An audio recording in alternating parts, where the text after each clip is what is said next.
Bonjour et bienvenue sur Mon Financier.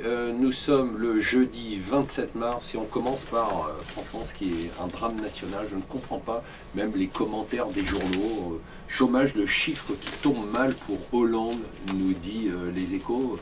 On parle que de l'impact du chômage sur les municipales et le poste de Jean-Marc Ayrault. Je trouve que c'est un chiffre qui tombe surtout mal pour les 3 millions et quelques 350 000 chômeurs, pour les 5 millions de chômeurs toutes catégories, pour les 31 500 demandeurs d'emploi de plus. Alors voilà, je pense qu'il serait temps quand même qu'on arrête de perdre du temps avec ces pseudo-pactes de responsabilité et qu'on s'agite un peu pour quelque chose qui est devenu un drame national. C'est tout simplement un drame et c'est dans tous les journaux, mais les commentaires sont assez étonnants. Alors hier, on revient au marché, les marchés sont remontés un peu, on a un peu plus d'assurance sur la situation en Russie qui est devenue presque un non-événement.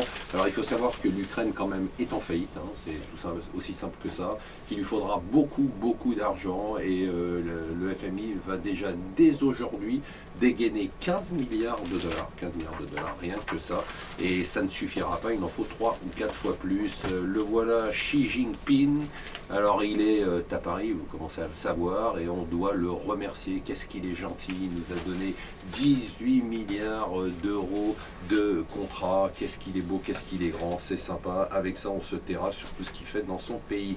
L'euro, il faut le faire baisser, c'est sûr. La BCE essaye avec des mots, mais des mots ne suffiront pas. Il va falloir des actes et probablement des taux d'intérêt négatifs. On y va directement.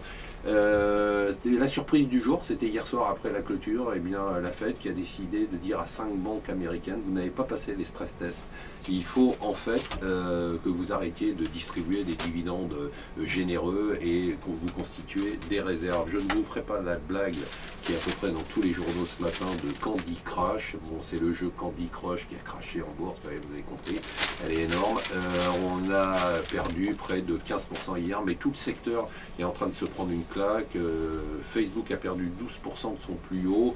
Twitter s'est pris encore 5 ou 6% hier dans la figure. Ça continue et c'est tant mieux.